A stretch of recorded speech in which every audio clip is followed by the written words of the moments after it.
Welcome to Connect4Life the Learning Channel.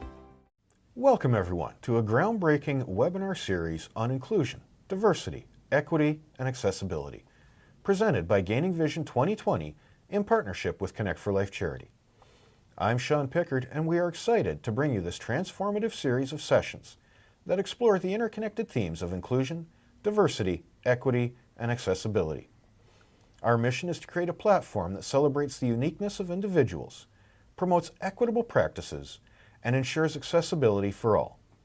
Join us as we delve into thought-provoking conversations, exchange insights, and learn from experts in the field, all with the aim of fostering a more inclusive, diverse, and accessible society. Welcome to IDEA. Do you know what this means?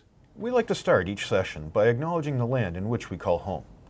Gaining Vision 2020 acknowledges the lands which constitute the present-day City of Mississauga as being part of the treaty and traditional territory of the Mississaugas of the Credit First Nation, the Haudenosaunee Confederacy, the Huron-Wendat and Wyandot Nations. Gaining Vision 2020 recognizes these people and their ancestors as people who inhabited the land since time immemorial. The City of Mississauga is home to many global Indigenous peoples. Gaining Vision 2020 is actively working towards reconciliation by confronting our past and our present, providing space for Indigenous peoples within their territory to recognize and uphold their treaty rights, and to support Indigenous peoples. Gaining Vision 2020 formally recognizes the Anishinaabe origins of our name and continue to make Mississauga a safe space for all Indigenous peoples. Liz Noble is a multimedia communications professional with over 15 years of experience. She holds an MFA in cinema, media arts, and works with not-for-profit and large for-profit organizations to optimize their media accessibility and inclusion practices.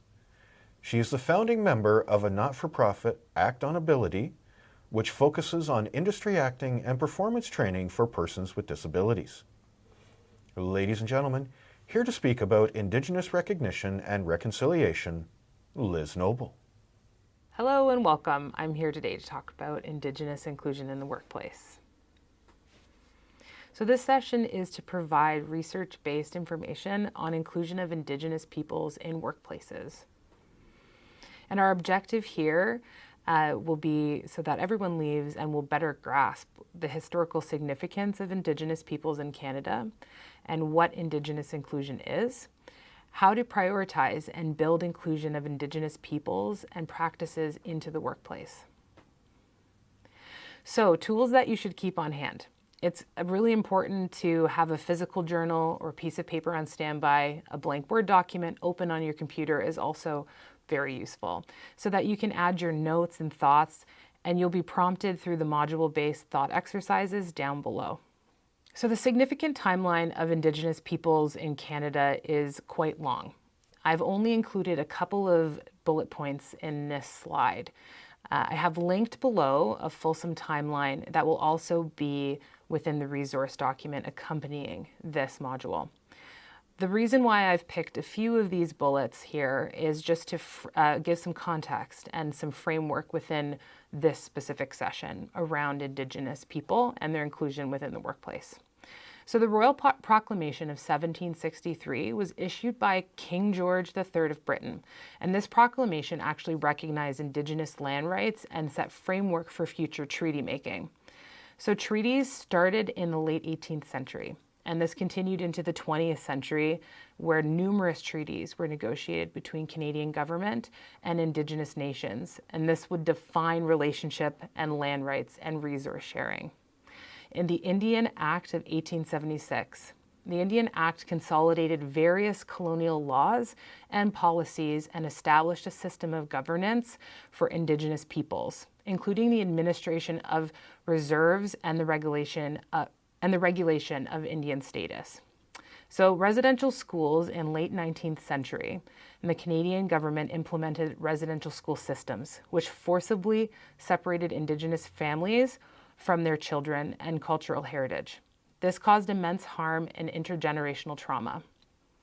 So that piece about the historical part that we spoke about just briefly before as a framework and actually contextualizes everything we're going to speak about today in terms of inclusion in the workplace. So for our first module reflection, I'd like you to consider this. Indigenous peoples have a variety of cultures, languages, and ways of life, which have and continue to be perpetually belittled and in some cases lost entirely. So when thinking about the years of intergenerational trauma, consider also the impact on practices of a workplace. Are there inclusive holidays, language, and considerations in place that might integrate Indigenous cultures in your workplace? Take a moment to write out what, if any, inclusive practices or considerations you have integrated or have observed being integrated into current or past workplaces you've been a part of.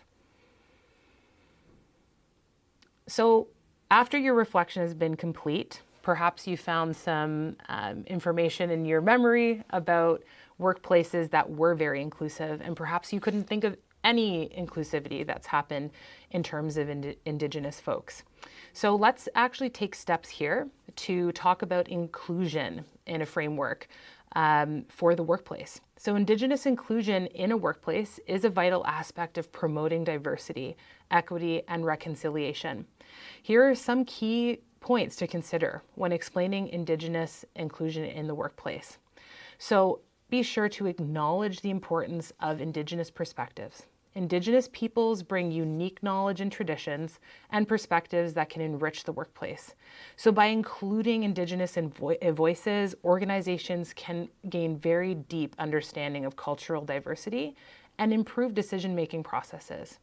So you'd be looking also to emphasize reconciliation and historical context. Indigenous inclusion in the workplace is closely tied to the process of reconciliation between Indigenous and non-Indigenous communities. So understanding historical injustices and ongoing challenges faced by Indigenous peoples is crucial for creating a more equitable work environment. The third step here is respecting cultural differences and practices. Recognize and accommodate cultural practices and values of Indigenous employees. This can include acknowledging traditional territories, respecting sacred practices, and offering flexibility in work arrangements when appropriate. Fourth, we want to make sure we're promoting diverse hiring and retention practices.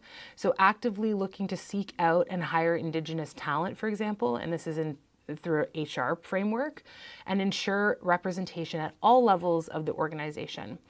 You can implement policies that support career growth and professional development for Indigenous employees. 5, provide cultural awareness training. So you can offer workshops, training sessions to educate all employees about Indigenous history, cultures, and current issues. So this can foster empathy and understanding, as well as respectful interactions in the workplace between managers, co-workers, and everybody that inhabits the space. 6, establish Indigenous networks and support systems. Create affinity groups or employee resource networks that allow Indigenous employees to connect with each other, share experiences, and to support one another. 7, implement Indigenous procurement strategies. Support Indigenous-owned businesses and suppliers as a part of a corporate procurement strategy. This can contribute to economic development in Indigenous communities. 8, you can collaborate with Indigenous communities. So this might look like engaging with Indigenous communities in meaningful ways so that you might understand their needs and aspirations. You can establish partnerships and collaborations that promote shared goals and mutual benefits. Number 9, review policies and practices. So you can regularly assess your workplace policies and practices by identifying and removing potential barriers to Indigenous inclusion. Ensure that diversity and inclusion principles are integrated into all aspects of the organization's operations. Number 10, measure progress and outcomes. Set measurable goals and track progress towards Indigenous inclusion. Regularly review and report the organization's efforts to demonstrate commitment to this process. It's ever-changing, so you'll have to return to these policies. Number 11, foster an inclusive organizational culture. Create an inclusive work environment that celebrates diversity and encourages open dialogue. Emphasize the importance of respect, empathy, and cultural sensitivity amongst all employees. Remember that Indigenous inclusion is not a one-time initiative. It requires ongoing commitment and effort. Organizations that prioritize Indigenous inclusion contribute to a more equitable and a harmonious society, while also benefiting from diverse perspectives and enhance innovation in the workplace. Let's have a Module 2 reflection. Let's consider this. How will you aim to start discussion and alter the work culture, practice, and overall operations to be more inclusive of Indigenous peoples? Let's read and reflect. Please read the article that's linked here and will also be included in your resource document accompanying this module. Consider the 7-stage partnership model and inclusion continuum that's also linked in your resource document. Let's reflect. List out the 7 stages of the partnership model linked above, making notes as you build your list, including thoughts, reflections on how the current workplace you lead or are a part of at any level could better integrate inclusive Indigenous practices. Action. Let's act on the knowledge you've learned here from today's session. And as an action point, you can start your own company's inclusive Indigenous document, starting with the guidance of the 7 steps spoken about in the last slide. So language matters. Language matters because we use it every day. It's an essential part to how we communicate professionally and personally. Canadian Indigenous terminology is essential as well to understanding and using respectful terms when discussing Indigenous peoples and cultures. Here are some key terms that you should know. Indigenous peoples. This refers to the original inhabitants of the land now known as Canada, including First Nations, Inuit, and Métis communities. First Nations refers to the diverse Indigenous communities across Canada that are not Inuit or Métis. Each First Nation has its distinct culture, distinct language, and distinct traditions.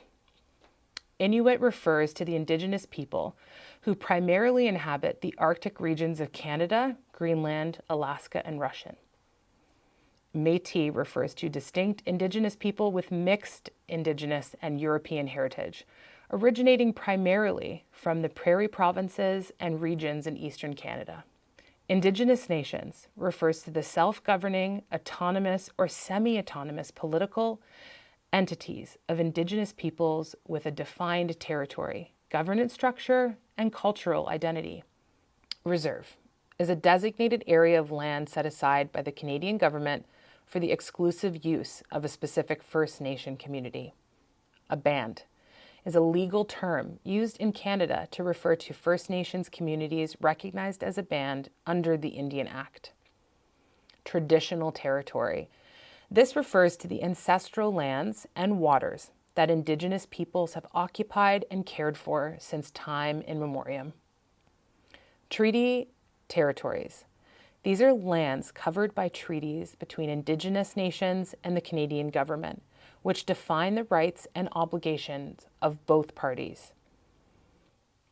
Indigenous knowledge refers to the unique knowledge, tradition, and practices that have been passed down through generations of Indigenous peoples. Indigenous language. This refers to the languages spoken by Indigenous peoples, many of which are endangered and need preservation efforts. Indigenous cultures refers to artistic, social, and spiritual practices and expressions of Indigenous peoples, including art, music, dance, storytelling, and ceremony. Indigenous self-government. This refers to the right of Indigenous nations to govern themselves and make decisions on matters affecting their communities. Truth and Reconciliation Commission, or the TRC, is a commission established in Canada to address the legacy of Indian residential schools and to promote reconciliation between Indigenous and non-Indigenous peoples. MMWG is an acronym for Missing and Murdered Indigenous Women and Girls, referring to the disproportionately high rates of missing and murdered Indigenous females in Canada. When using these terms, it's crucial to be respectful and sensitive to the diverse cultures and history of Indigenous peoples. Additionally, it's important to recognize that Indigenous communities may prefer specific terms or names for themselves and their cultural practices, so it's always best to listen and learn from their own self-identifications and preferences. And in summary, There are a variety of straightforward concepts and knowledge that can be put into place in order to begin or better inclusive practices in your current and future workplaces. Continue to converse, educate yourself, and ask questions. Thanks so much for joining today's session.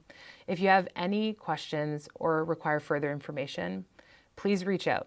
You can email Connect4Life at connect4life.charity@gmail.com or reach out to Gaining Vision 2020 through gainingvision2020@gmail.com. You've been listening to Connect4Life, the Learning Channel, an official Connect4Life podcast. Visit us at connect4life.ca.